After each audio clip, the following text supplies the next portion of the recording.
Saudari-saudaraku terkasih dalam Tuhan Yesus Kristus, selamat pagi dan berkah dalam. Kita berjumpa kembali dalam renungan harian kita. Jumat 11 Agustus 2023. Hari ini gereja mengajak kita untuk memperingati Santa Clara, seorang perawan. Lahir di Assisi, Italia, 16 Juli 1194 dari keluarga yang amat kaya raya. Namun Clara ini tertarik cara hidup Santo Fransiskus Assisi, maka ia seringkali mendengarkan khotbah-khotbahnya dan menimbulkan semacam pertanyaan, apakah tidak mungkin seorang perempuan mengikuti Yesus seperti cara Santo Fransiskus Assisi itu. Maka ia diam-diam bersama dengan beberapa orang menemui Santo Fransiskus dan mengungkapkan keinginannya. Pada usia 18 tahun, diam-diam Clara meninggalkan istana ayahnya dan bergabung dengan kelompok Santo Fransiskus itu.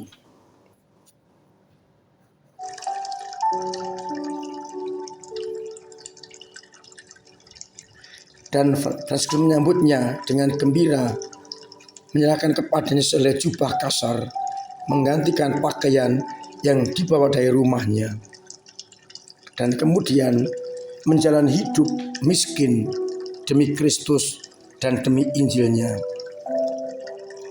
Ia dimasukkan oleh Fransiskus ke sebuah biara suster-suster Benediktin di Bastia agar jauh dari pengaruh keluarga. Tentu saja peristiwa itu menggemparkan seluruh keluarganya.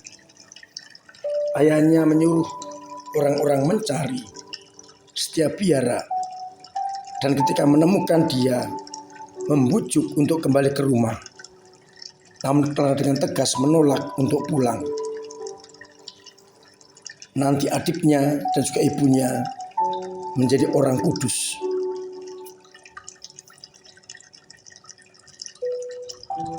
Fransiskus menempatkan mereka jadi inti sebuah biara baru di San Damiano dekat Assisi. Clara diangkat sebagai pemimpin biara San Damiano.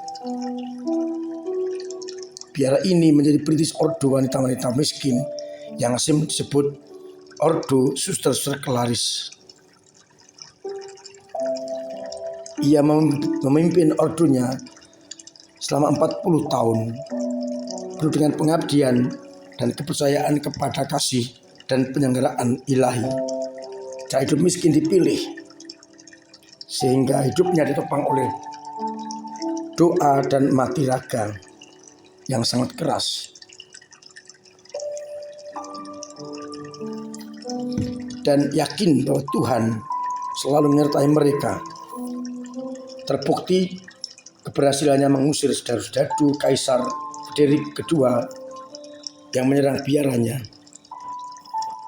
Clara yang setengah sakit payah lari ke kapel, mengambil monstran dan menetapkan dan kemudian menunjukkan monstran itu, dan saudara-saudara itu mundur, tidak lagi menyerang biara. Ia mendapatkan privilege kemiskinan dari Paus Gregorius ke-9, izin agar para suster itu hidup dari derma saja. Meskipun dibujuk untuk bisa mempunyai harta, oleh Paus, Clara mengatakan, Bapa Suci tidak pernah seingin dibebaskan dari jalan mengikuti Kristus yang miskin. Dan akhirnya ia tetap menghayati kemiskinannya sampai akhir hidupnya dan meninggal pada tanggal 11 Agustus 1253. Kita bersyukur atas orang kudus ini dan mohon rahmat Tuhan agar kita dimampukan untuk hidup miskin di hadapan Allah.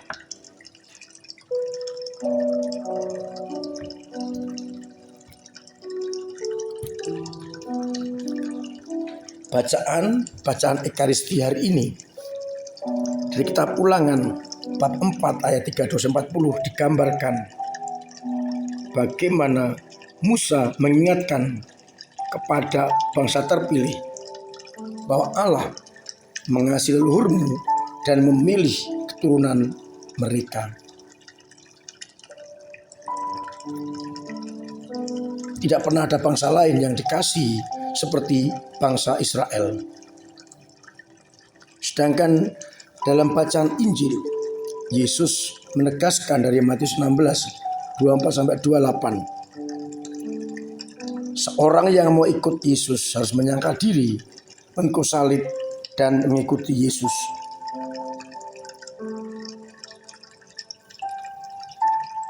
Ia juga menegaskan bahwa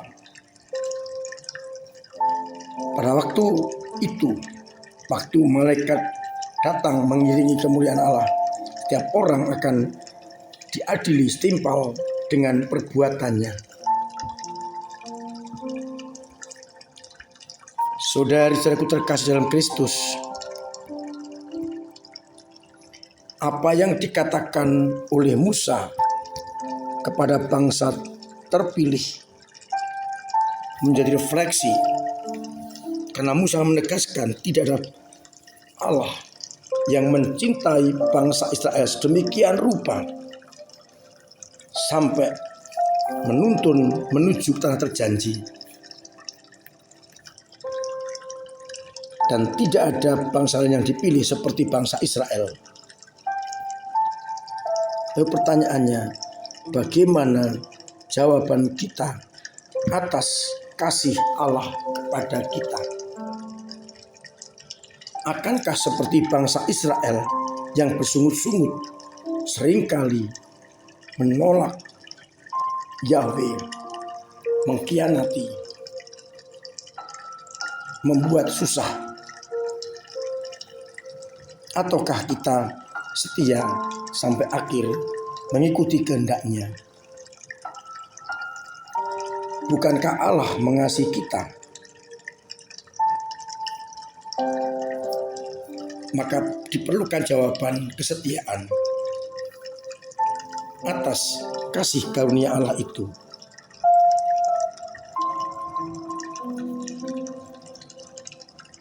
Salah satu bentuk kesetiaan adalah menjadi murid yang ditegaskan syaratnya menyangkal diri, memikul salib, dan mengikuti Yesus.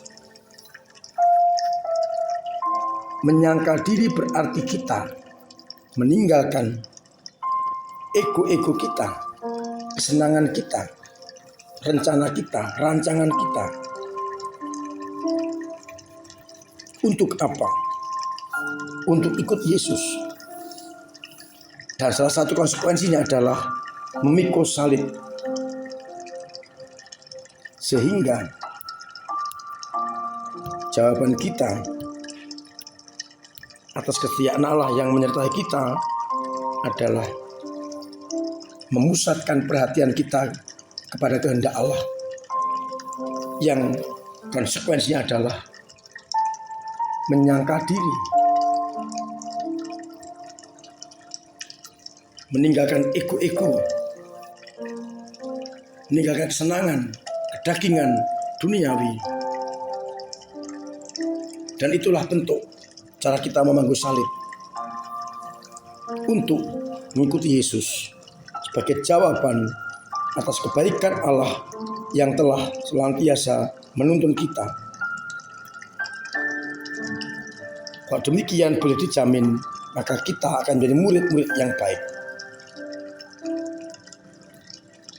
Maka pertanyaan permohonan kita hari ini, sudahkah aku menyadari kasih karunia Allah yang aku terima, dan sudahkah aku menjawabnya dengan baik, dengan memangku salib, menyangkal diri sambil mengikuti Yesus.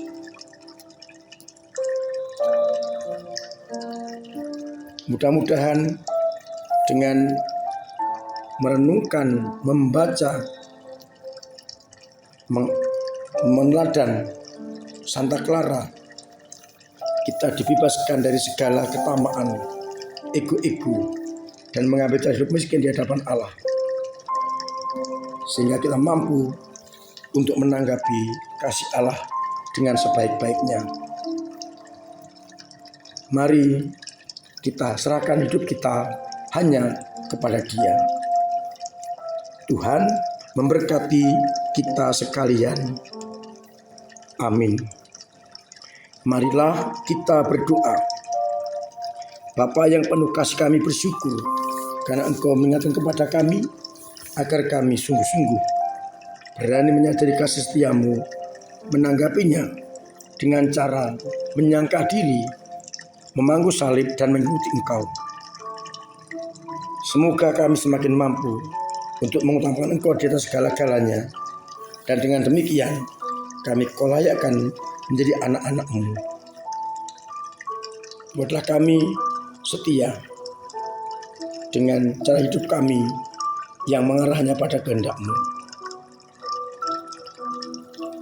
Bantulah umat-Mu dengan kesembuhan bagi yang sakit, kelepasan bagi yang beban berat,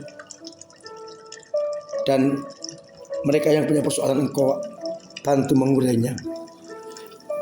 Biarlah akhirnya umat mengalami penyertaan dan kasih setiamu. Biarlah mereka semakin setia untuk memangku salib sambil mengikuti Engkau. Untuk itu, sertai kami dengan berkat-Mu sendiri, Bapa dan Putra dan Roh Kudus. Amin. Saudari-saudariku terkasih, tetap saya menghimbau, mengingatkan, menganjurkan, bahkan setengah mewajibkan agar kita mematuhi protokol kesehatan demi kesehatan kita, keselamatan kita dan orang lain. Saya sampaikan terima kasih atas keterlibatan panjenengan semua dalam hidup menggereja dengan cara masing-masing, sehingga gereja tetap bisa ambil bagian dalam karya-karya itu. Semoga dengan demikian akhirnya banyak orang sungguh mengerti kehendak-Mu. Untuk itu, mari kita benar-benar menyadari diri sebagai persekutuan keluarga Allah, saling membantu demi sesama. Terima kasih kepada panjenengan yang telah ambil bagian dalam pengisian hidup serbaguna yang semakin memenuhi kebutuhan itu meskipun masih kurang. Semoga Tuhan berkenan untuk memberkati panjenengan semua dan hidup panjenengan menjadi berkat bagi sesama. Akhirnya saya mengucapkan selamat pagi, selamat merenungkan, salam sehat, Tuhan memberkati.